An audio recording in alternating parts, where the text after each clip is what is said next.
In a crisis, there are congregate shelters, there are hotel vouchers. Why not have access to the millions of Airbnbs around the world? And the technology allows you to move immediately and very quickly. So it's been really exciting to kind of dive in here and explore all of these new possibilities. This is Dr. Rob Harter with the Nonprofit Leadership Podcast, Making Your World Better. What does it take to be an effective nonprofit leader today? What are the biggest challenges? What are the biggest obstacles? How should nonprofits fundraise in an economy that is constantly changing? All of these reasons combined led me to start this show.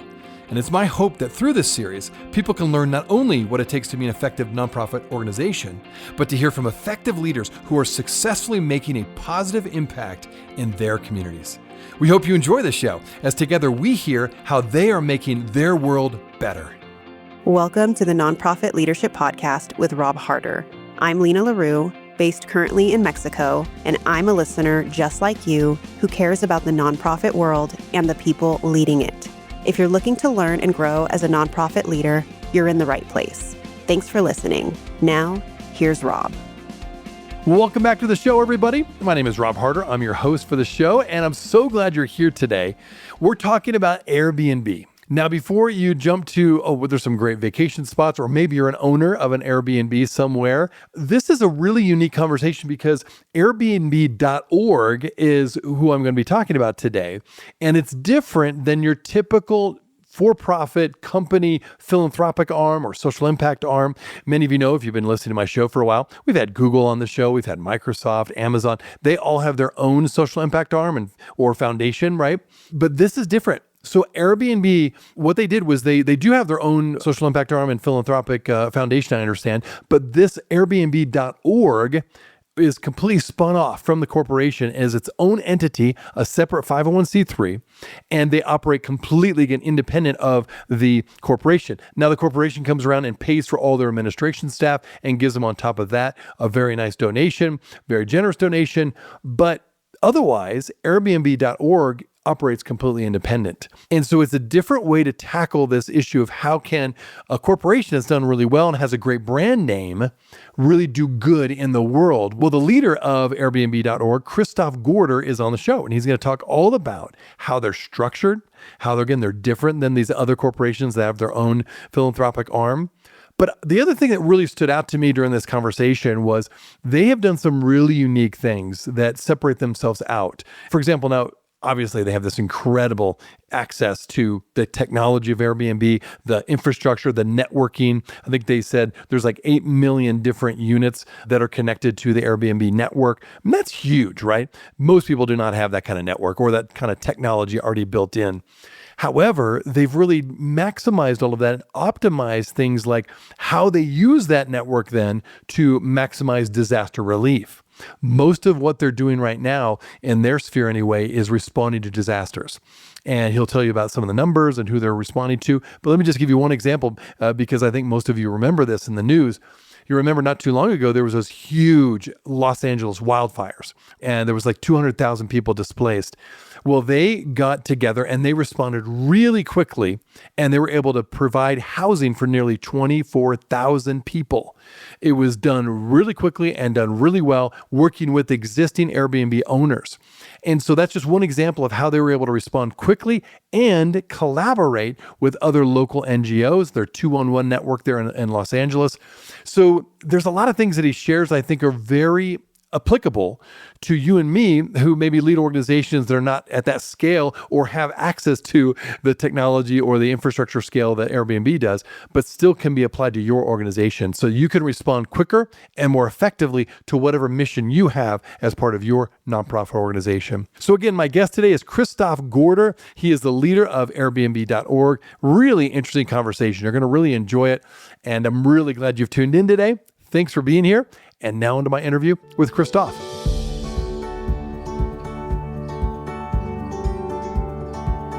This podcast is sponsored by DonorBox.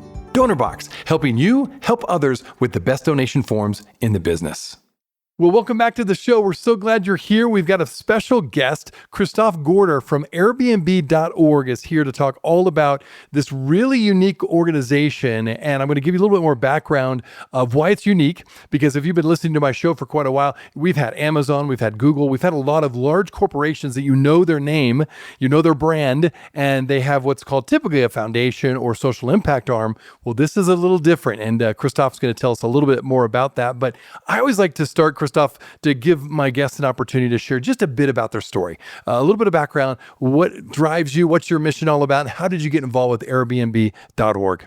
Great. Well, it's great to be here. Thanks for having me on your podcast. There's a couple answers to this question. I've spent 25 years working in international development in NGOs, spent 15 years in disaster response around the world, kind of in the front lines of earthquakes and wars and hurricanes and floods, and working in mostly medical relief. I worked for an organization called Americares, and then I moved into an organization called Charity Water and spent 11 years building clean water projects in sub-Saharan Africa and Southeast Asia, really remote rural villages where people are drinking from dirty streams, and we'd go in and build a clean water projects from really transformative kind of work. So I spent my whole career doing that. And the way I got into that really was kind of the way I was raised. So I grew up in the Central African Republic and in Nigeria. Oh, wow. Okay. Which is an unusual place. My parents were Lutheran missionaries. And so I spent the first 18 years of my life in Africa, in very rural parts, and then in urban parts. So kind of the way I grew up equipped me and motivated me, made me, just really interested in trying to make a difference in places that were very familiar to me. And so that's how I spent my career. That's so fascinating. And we have had Charity Water on the show, by the way. Their work is incredible. And so it's so glad to hear that you are a part of that work because, I think they're one of the better organizations when it comes to providing clean, fresh water for people. Oh, they're absolutely phenomenal. Yeah. Yeah. I spent 11 years there and really helped, scale the systems because, to build at this point, they've built 150,000 projects around the world, and to keep water running for 10 years, incredibly complicated logistically. You have to work with partners, governments, and you got to have a lot of technology to keep track of all this stuff. And so I learned a ton there. And now in this new chapter, I'm using some of those lessons to try to bring that to emergency housing. Okay, well, again, that's a great segue. Thanks for sharing a bit of your story.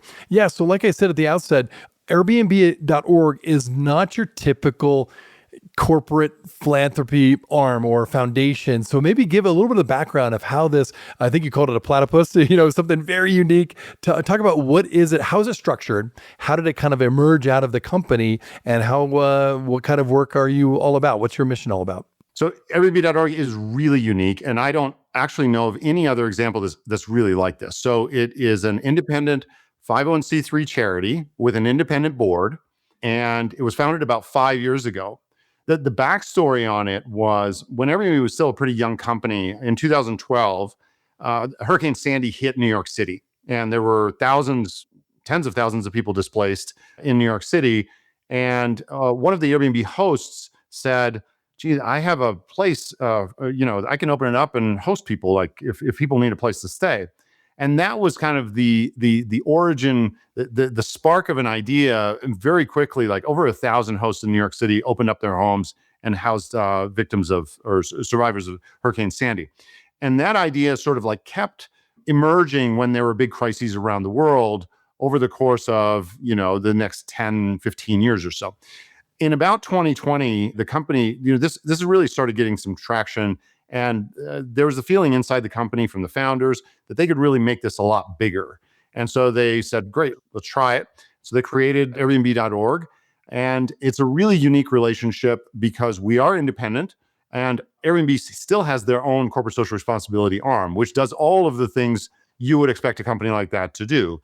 They give community grants. They have sustainable supply chains, all of those good things. But with us, then they are our biggest donor. We also have a lot of other donors. And they give us access to all of the technology, the platform, the ability to communicate with all the hosts. And so it is really, really unique because I can't think of another example of like a foundation that has a company's name, but then has outside donors who would be giving to it. So google.org is great, but you're not giving a donation to it to help people. And in this case, we're doing that. And as a result, we can help thousands of more people. No, that's fascinating. Okay. And I love hearing a little bit of how it started, because I think it's true. People, when they think about disaster response, they think about government agencies, large relief organizations. But as I'm learning about this, your team at Airbnb.org is mobilizing thousands of everyday hosts around the world that really are providing the emergency housing. How did that idea kind of grow? I hear how it started, but how has it grown and actually scaled where you can keep the same quality that you would have if you did work with these large relief organizations? How do you structure it, and how then do you oversee it and make sure that that quality and all your values and the mission continues to move forward as you planned it? So I think the process here, like sort of the light bulb that went on was like, there are 8 million Airbnbs around the world. Wow, that's a lot. Like 8 million. Okay. Like 8 million. And almost everywhere there's some sort of crisis, a flood, a hurricane, a tornado, there are going to be Airbnbs nearby. Why wouldn't we use those to help people in those moments of need? And so the question is, how do we actually go about that? How do we find the families in need? How do we get them in? How do we pay hosts who can't just give us the place for free? All of these operational logistics have gone into it. But, I think the way I think about it is, one of the things that we forget is Airbnb itself is a new technology. 20 years ago, Airbnb didn't exist in the same way that smartphones didn't exist or Google Maps didn't exist. But because our lives are moving so fast, we're just used to having these things around. But when you think about the disaster response mechanisms, the playbooks, the tools, they are relying on historic assets, gymnasiums that can be turned into shelters. The National Guard can come out and pass out, drinking water, et cetera. And so what we're trying to do here is to take, this new technology and bring it to bear in the same way that Airbnb sort of revolutionized leisure travel. Like today with your family, if you're going on vacation, 20 years ago, you'd say, do we want to go to a hotel or resort? Today, you have a third choice, hotel, resort, or should we take an Airbnb this time? In this case, what we're trying to say is this is in addition to the existing resources, right? So in a crisis, there are congregate shelters, there are hotel vouchers. Why not have access to the millions of Airbnbs around the world? And the technology allows you to move immediately and very quickly. So it's been really exciting to kind of like dive in here and explore all of these new possibilities. Yeah. I mean, it makes sense. And I like the philosophy of, you already have all these resources, and in a sense, these homes, but just utilize them, and they're all over the world. Okay, so let's get to another thing though. You've scaled pretty quickly. And I've had a lot of people on the show talk about scaling your nonprofit, and it's not as easy as it may sound. So talk about that. How have you scaled wisely? You've responded to dozens of crises all over, multiple countries in a single year. What leadership decisions, what systems have you put into place to really allow you to scale more quickly maybe than others, so you do it so effectively? Maybe talk about that scaling process. Scaling is really complicated. In our case, we've been successful so far, and we're still young. We're figuring it out. So 2 years ago in 2023, Airbnb.org was able to respond to 8 disasters around the world. 2 years later, we responded to 78. Oh my, wow. From 8 to 78. 10x. That's huge. 8 to 78. Huge. And here we are in March of 2026. And in the first 2.5 months, we've already responded to 23 disasters. Wow. And you're in March. So we're on track to double what we did last year. So we've cracked the code a little bit. And, I think there's a couple elements. We obviously have access to technology, which allows us to scale.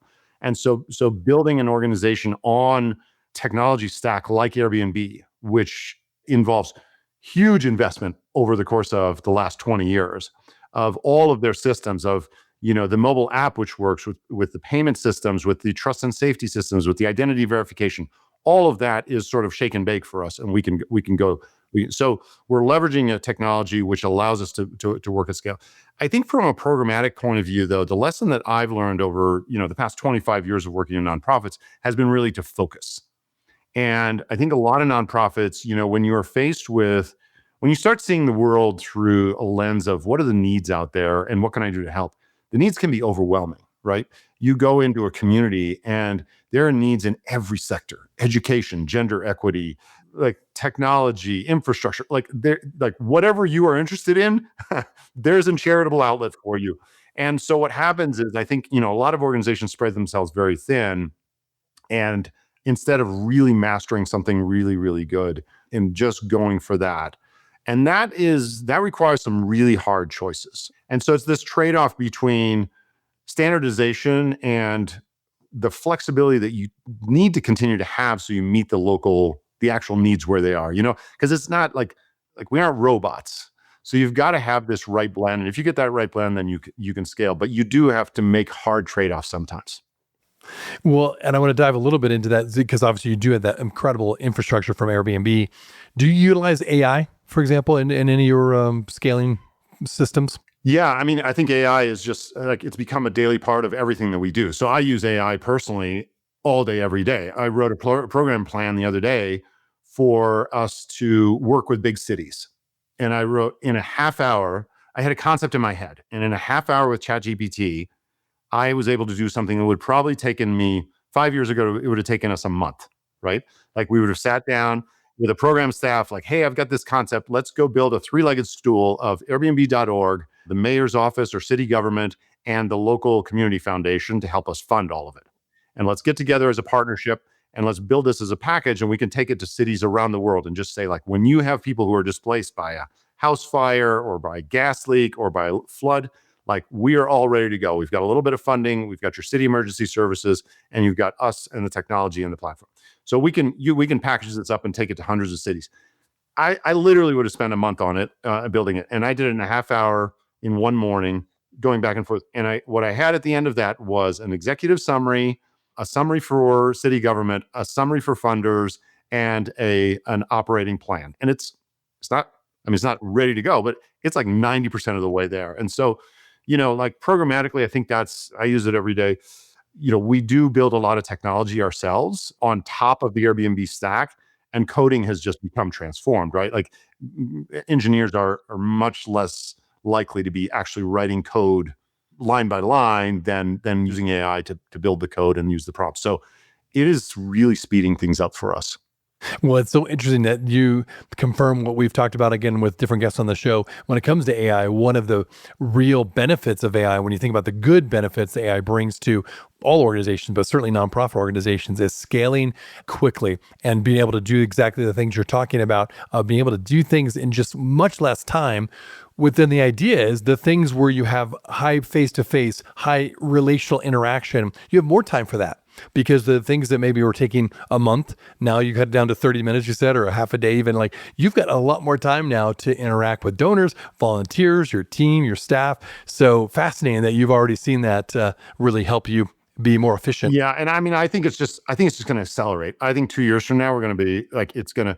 So that's amazing because we, all of us are resource constrained. Doesn't matter how big or small your nonprofit is.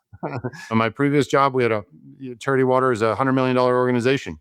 And we felt like we could have spent $1 billion. Right, I bet. Oh, yeah. And I have friends who work in $1 billion nonprofits, and they're like, we could do $10 billion for the work. Right, so exactly. I think regardless of where you are, you're always looking for efficiencies, and AI. It's not the silver bullet, but certainly it has huge potential. Well, okay, so you kind of were touching on this. You really are at an interesting intersection between technology, community, philanthropy, with the work there at Airbnb.org. And of course, you've got this incredible infrastructure that Airbnb has set up. You've also got this great networking connection through that. Most of my listeners will not have the same setup that you have at Airbnb, but you've really maximized those networks. You've really used that as a model, if you will. What would you say to nonprofit leaders that are listening and really want to have obviously some scale, maybe not the same scale that you're going through, but also how have you gone about wisely and intentionally building those networks and being smart with the structure you do have to then maximize and optimize your mission? I think, what I spent 10 years working at Charity Water before I came here, which is, just an amazing organization and a great example for people of how to use technology, right? So Charity Water was a startup. We started from scratch. And I think, what we learned there was programmatically focusing. And so in our case, we made the hard choice to say we are going to work only on rural water supply. People would say to us, like, what about urban water supply? Like 50% of the world's population lives in urban environments. All future population growth in the world will happen in urban environments. There will not be growth in rural environments. So how can you ignore that? We said, well, we're going to be particularly good at this. So that was a big choice programmatically. And then we got really good at it. Technologically, we didn't have the advantage of having access to, a massive company like Airbnb.org has today, but we leveraged off-the-shelf technology. So we, for example, Charity Water was the first or a nonprofit to get to 1 million followers on Twitter. And we were really fast out of the gate to just use Twitter when it was brand new. We were the first nonprofit to map all of our projects on Google Maps and share that transparently with donors. I mean, today we all use Google Maps multiple times a day. So it just seems, but this was happening in 2006, which is the same year that Google Maps launched. So I think nobody's thinking about using Google Maps in that way. And it helped us build, just donor trust and transparency and a brand around using technology and in creative ways. So I think, you don't necessarily, and all this stuff was just off the shelf. So I think what the hard commodity to find is actually the creativity and not the technology. You know what I mean? Because technology is out there and it's built to scale. And so if you can figure out how to adapt it, how do you adapt?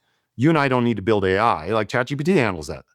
But how much do we incorporate that into our business on a day-to-day basis is going to change it. And so I think certainly we have enormous unique advantages at Airbnb.org by having access to 5 million hosts and 8 million listings and this huge tech stack.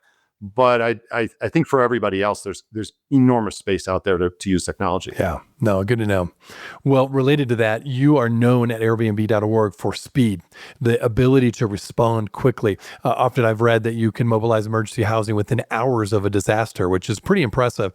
Now, from an operational standpoint, what needs to be in place in order to really make sure that rapid response is possible and effective? Well, when a disaster happens, every hour counts, every minute counts. And you think about, the sooner you can start to address people's basic needs, and shelter is really the first one, right? And so we've been able to move very, very quickly. The way we work is we're always working through local nonprofits or sometimes through local government agencies to identify the families in need.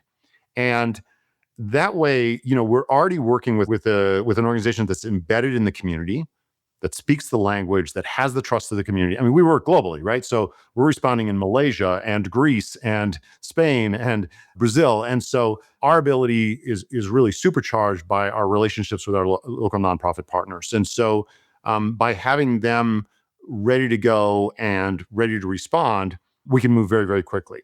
When we don't have a partner, that's when we're really scrambling. So obviously you can't be, none of us have a crystal ball. And so we often find ourselves oh, wow, there's a flood in North Carolina, and we haven't worked in North Carolina for the first time. So who do we work with? So there we're really tapping into big networks of nonprofits. So Catholic Charities, for example, is one that covers the entire country. There's 168 different chapters. And so we've worked at the national level to now leverage that network so we can move very quickly. Once we have a partner set up in that area, the first response tends to be a little bit challenging because there's a lot of learning that happens, in a very compressed amount of time. But then we're set up. And then the second time that it happens, we've got a partner in North Carolina and they can respond. That's how they can respond in hours. And so the idea is we're building this network, this global network of nonprofits, sort of disaster by disaster and proactively as much as we can, which I think in the space of the next couple of years, we'll have just such good coverage. We can just continue to work. And then even small disasters take very little incremental operational costs to get up and going, right? They can call us and say, there's been an apartment building with six units, 6 families displaced. Can we house some of them? Absolutely. And the systems are in there. The way for us to move credits around is in there, and we can move very quickly. Yeah. An example I want to share with my listeners is one that's fairly recent. Your response to the Los Angeles wildfires was one of the largest that you've done so far at Airbnb.org. You housed nearly 24,000 people.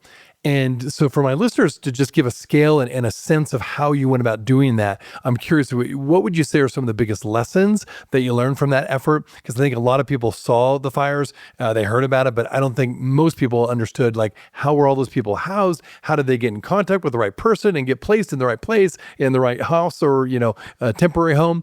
So for all of us who are trying to get better at what we do with our nonprofit organization, give us some lessons, things that you learned, whether either by mistake or that you actually did right, that can maybe help other nonprofits think differently when it comes to disaster housing, number one, but also just how nonprofits respond well to disasters. The wildfires in LA were just absolutely devastating, and 200,000 people evacuated very, very quickly. 200,000 people.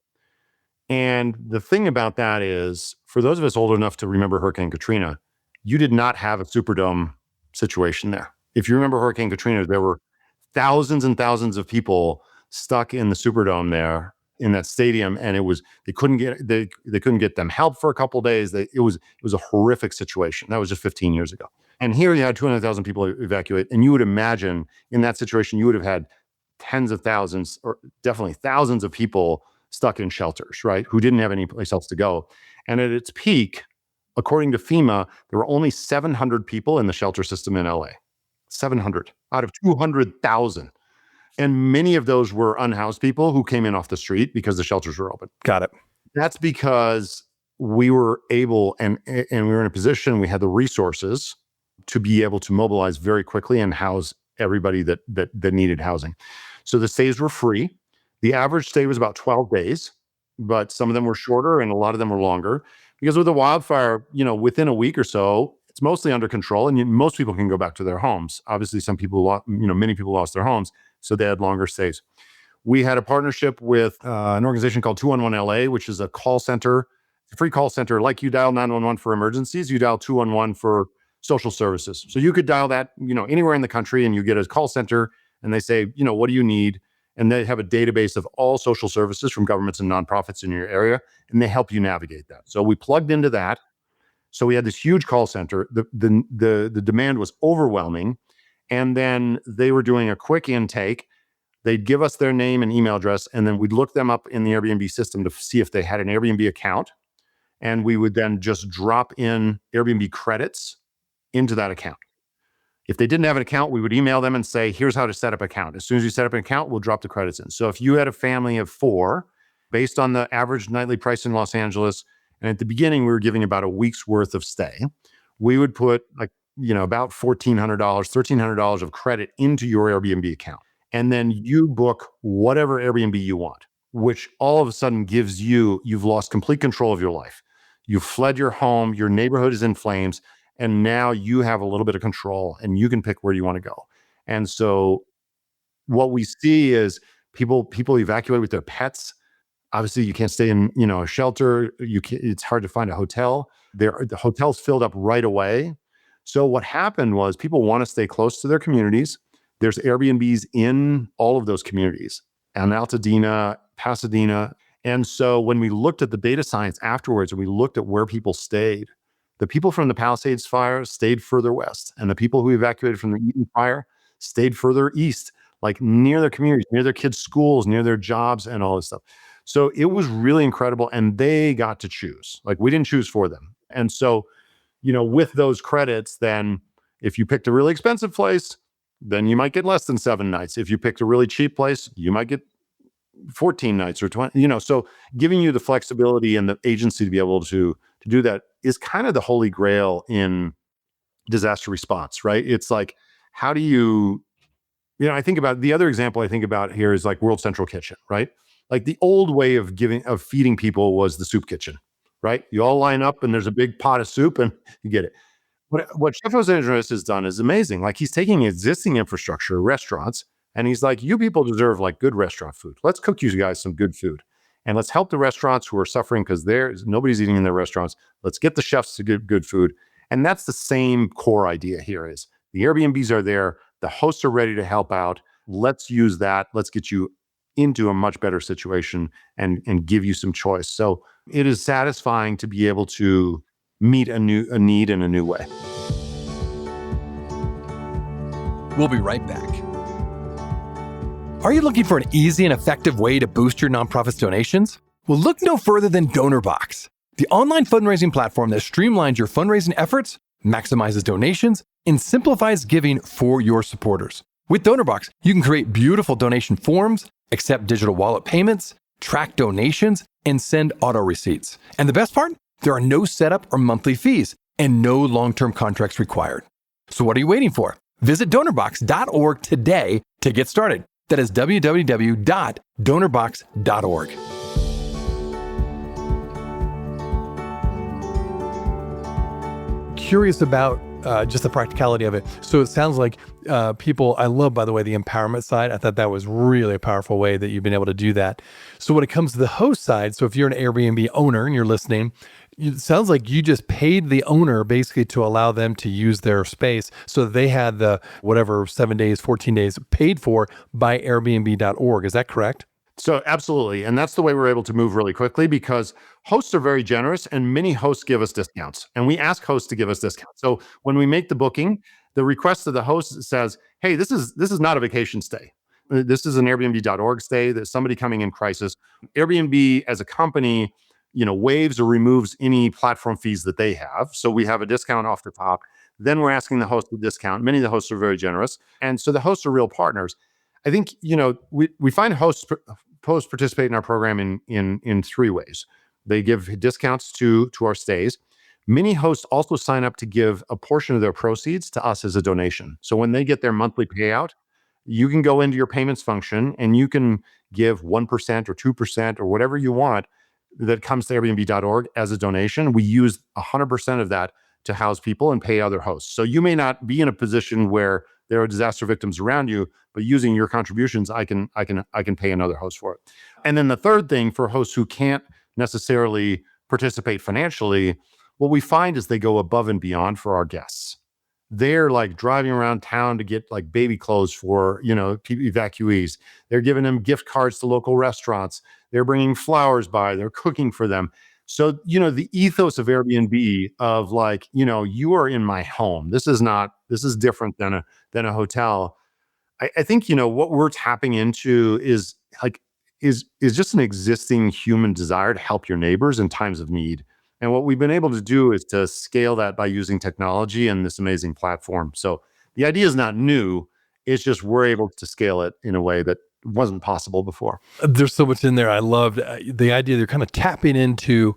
I do think there's a lot of people that want to be generous that have, as long as they know it's going for a good cause and a worthy cause, right? And then you make it easy for them to do this. And then they're even prompted to do more generous things like go shopping for them or get food or whatever it takes. I love that. I think that I've seen that where generosity breeds more generosity or graciousness and hospitality, breeds more hospitality, particularly in disasters. All of us want help, right? You see this stuff on the news and you're like, my heart breaks for these people, wherever it is in the world. And if those people were next to you, all of us we'd take the shirt off our back and give it to them, and so creating that bridge between you and the person that you've seen who needs help is something that we're trying to do. The advantage we have is because, so the way we work is Airbnb is our biggest donor. So they cover all of our operating expenses. Plus, they give us very generous donation every year to be able to use to house people. Then we go out and raise money on top of that. So any donation that we get on top of that, 100% of that flows straight through to a family. So 0% of it is because the platform already exists, it's already there.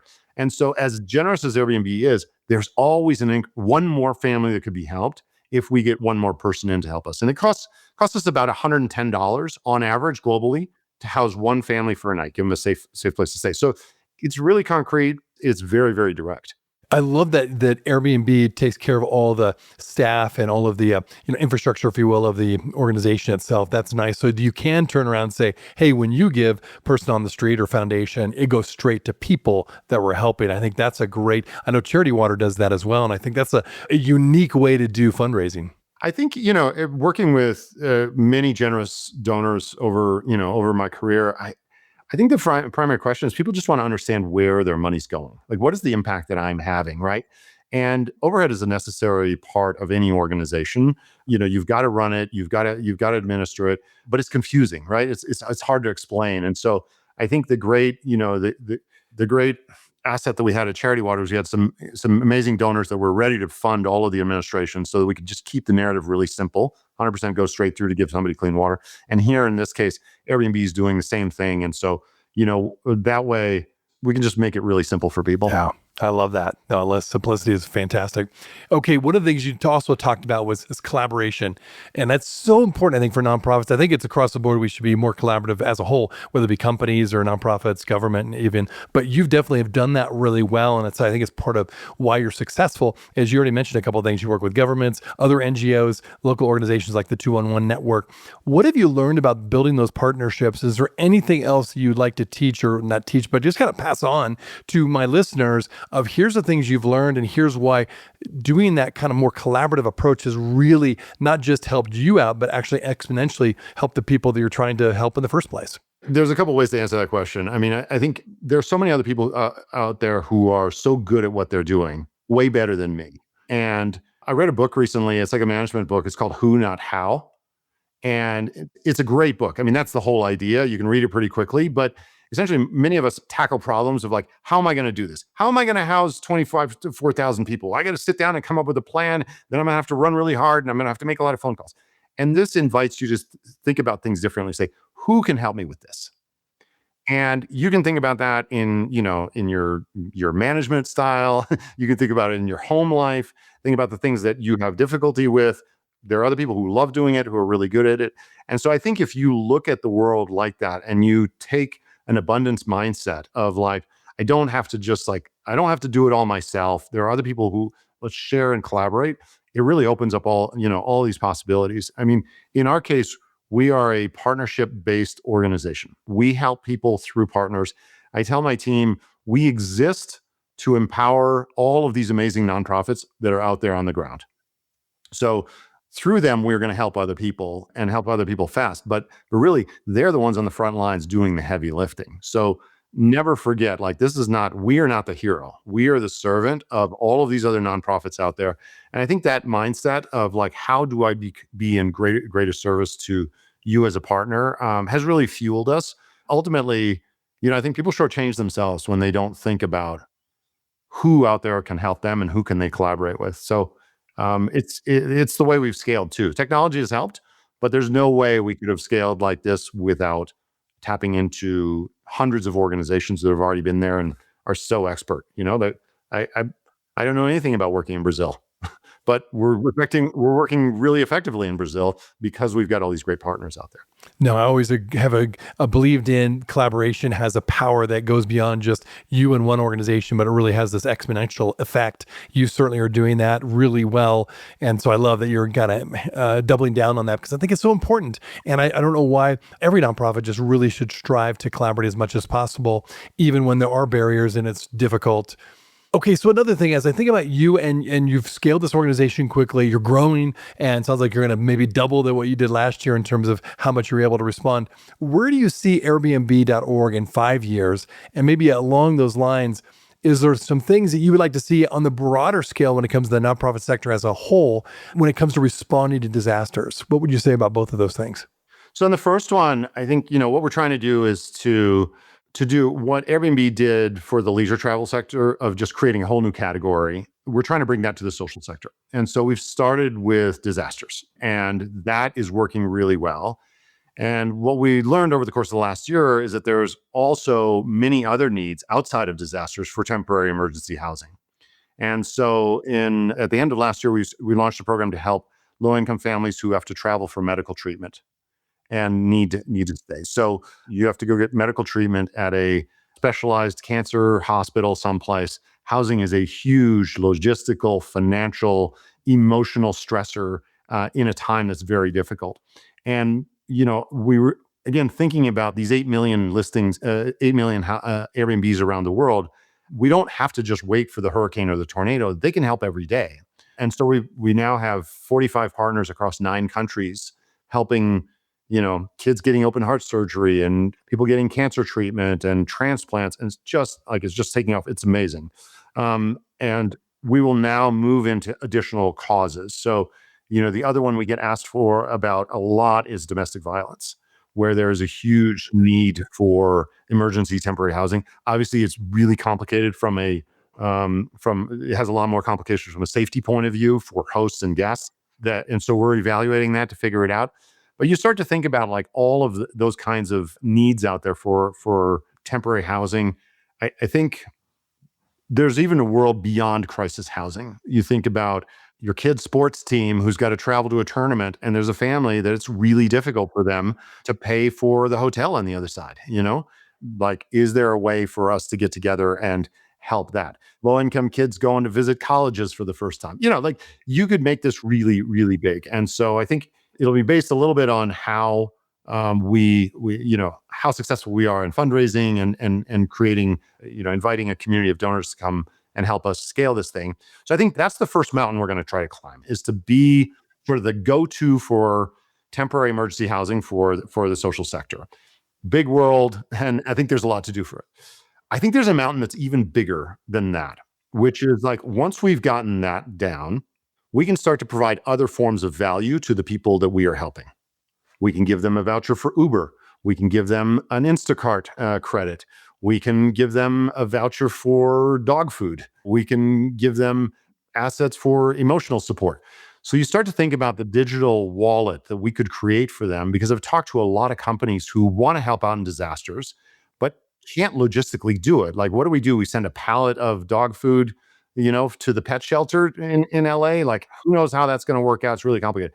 But if you were able to give, so we have, verified identities, because they have Airbnb accounts. And so you have to verify your identity on there. They've been vetted for need by a local nonprofit. We physically know where they are.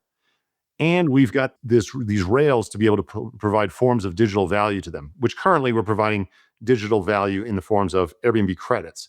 But I can see a world where we become, really a one-stop shop for, imagine the Gap.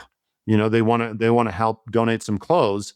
Like, why not give you a $100 coupon? You can go to the Gap and figure out the coat that works best for you. And you don't have to worry about any wastage or things like getting diverted or anything like that. And so I think there is this world down the road where we can use these rails to help in a much, much broader way.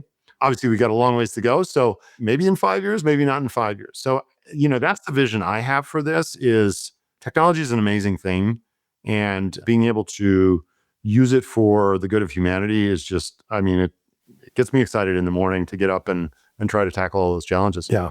Well, I love that positive outlook. We've talked a lot on the show about AI and technology in general, and there is a lot of fear around both of those things. And I think what you just said was so important, though. There's so much good that can be brought out of them too. And so I think if we emphasize and really put our energy into what we can do that's good, using AI, using technology to then ultimately help people accomplish your mission, achieve what you've set out to do with your nonprofit organization, there's so much you can do. So for those who are listening, I have a feeling they may be really interested in finding out a little bit more about what you do. Where'd you send them, first of all, to learn more about Airbnb.org, but also if you want to reach out to people and they want to get to know you personally, what's the best way for them to connect with you? The two best ways are technology. Jump on our website, Airbnb.org, and you can learn all about Airbnb.org. And if you'd like to join us in this, we'd love to have you as part of our community. If you want to reach out to me, just find me on LinkedIn and ping me. I'm usually pretty responsive. I'm not on LinkedIn every day, but I do communicate with a lot of people there. And I think we can't do this alone. We need people who can help us in all sorts of different ways, who are working in the nonprofit sector, who can partner with us and help us identify families in need, people who have resources and want to donate to help a family in need. People have technology and ideas that can fit into our model. We are really trying to build a big coalition and set of partnerships here. So yeah, we'd love to talk to people. Well, again, it's been such a helpful conversation and really insightful with all the things you're doing with collaboration and how you're using technology for good and just even the response to the LA fires. I mean, those are things people, again, have heard about the story, but they didn't know about the kind of behind the scenes of what you've done to provide those critical moments of getting people into safe housing. So again, great conversation. Thanks for taking time to be on the show, and just thanks for all you're doing. I think it's really important. And then I just say to my listeners, check it out. There'll be a lot of different information in the show notes. Check out Airbnb.org. And certainly reach out to Christoph if you want. But there is a lot out there that you probably had no idea about. You probably use Airbnb to find a good vacation spot, but now you know there's more to the story, and you can check it out, again, all just by clicking on the link in the show notes. Well, as always, thanks for tuning in, and we'll see you next week. Hey, friends. Well, I wanted you to know that this podcast can be found on iTunes, Spotify, Amazon, Google Podcasts, and wherever you listen to other podcasts. I also want to encourage you to subscribe, and share this podcast with others. This will actually help us get this great content out to more nonprofit leaders just like you. You can also join the Nonprofit Leadership Podcast community, find other resources and interviews of past guests, all on my website, nonprofitleadershippodcast.org. Well, thanks again for listening, and until next time, keep making your world better. This podcast is sponsored by DonorBox.